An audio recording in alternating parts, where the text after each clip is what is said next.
కాంగ్రెస్ పార్టీతో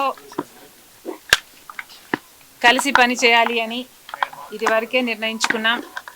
తెలంగాణలో కాంగ్రెస్ పార్టీకి మద్దతు ఇవ్వడం జరిగింది.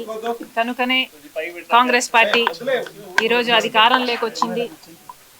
కేసీఆర్ గారి ప్రజా వ్యతిరేక ప్రభుత్వాన్ని దించడంలో వైఎస్ఆర్ తెలంగాణ పార్టీ చాలా పెద్ద పాత్ర పోషించింది. 31 నియోజకవర్గాలలో కాంగ్రెస్ పార్టీ గెలుపు కేవలం 10,000 మెజారిటీతో గెలిచారు. దానికి కారణం మేము పోటీ చేయకపోవడం. వైఎస్ఆర్ తెలంగాణ పార్టీయే పోటీ చేసునుంటే కాంగ్రెస్ పార్టీకి చాలా ఇబ్బంది అయ్యేది. ఈ కృతజ్ఞత భావం కాంగ్రెస్ పార్టీలో కూడా ఉంది. వైఎస్ఆర్ తెలంగాణ పార్టీకి నేను చేసిన త్యాగానికి కాంగ్రెస్ పార్టీ వాళ్ళు విలువనిచ్చి ఈరోజు నన్ను కాంగ్రెస్ పార్టీలోకి ఆహ్వానించడం జరిగింది. కాంగ్రెస్ పార్టీతో కలిసి పని చేయడానికి నాకు కూడా ఏ అభ్యంతరం లేదు. ఎందుకంటే ఈరోజు కాంగ్రెస్ పార్టీనే మన దేశంలో అతి పెద్ద సెక్యులర్ పార్టీ.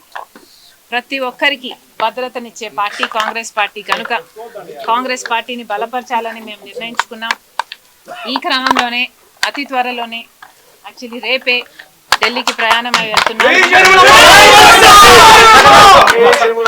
1-2 రోజుల్లోనే మీ అన్ని ప్రశ్నలకు సమాధానాలు వస్తాయి. రాబోయే రోజుల్లో కుట్రలు ఎక్కువ జరుగుతాయి, కుతంత్రాలు ఎక్కువ జరుగుతాయి, కుటుంబాలను అడ్డగోలుగా చీల్చే కార్యక్రమాలు కూడా జరుగుతాయి.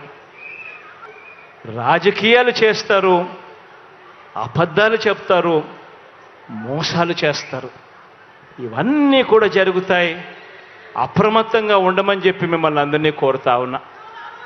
ఇవాళ మీ బిడ్డకు వాళ్ళ మాదిరిగా కుట్రలు చేయడం చేత కాదు, మీ బిడ్డకు వాళ్ళ మాదిరిగా అబద్ధాలు ఆడడం చేత కాదు, మీ బిడ్డకు వాళ్ళ మాదిరిగా రాజకీయాలు చేయడం చేత కాదు. డాక్టర్ వైఎస్ రాజశేఖర రెడ్డి గారు మనవడు వైఎస్ రాజారెడ్డి పెళ్లి కాబోతుంది. ఈ సందర్భంగా రాజశేఖర రెడ్డి గారి సమాధి వద్ద మొదటి ఇన్విటేషన్ కార్డు ఉంచి ఆయన ఆశీస్సులు తీసుకోవడానికి రావడం జరిగింది. కొత్త వధూవరులు రాజశేఖర రెడ్డి గారితో పాటు ప్రజలందరి దీవెనలు ఉండాలి. దేవుని దీవెన చేత వీళ్ళిద్దరూ సంతోషంగా ఉండాలని మనస్ఫూర్తిగా మాతో పాటు మీరు కూడా కోరుకోవాలని ప్రార్థన. Thank you. కాంగ్రెస్ పార్టీతో కలిసి పని చేయాలి అని ఇదివరకే నిర్ణయించుకున్నాం. తెలంగాణలో కాంగ్రెస్ పార్టీకి మద్దతు ఇవ్వడం జరిగింది. కనుకనే కాంగ్రెస్ పార్టీ ఈరోజు అధికారంలోకి వచ్చింది.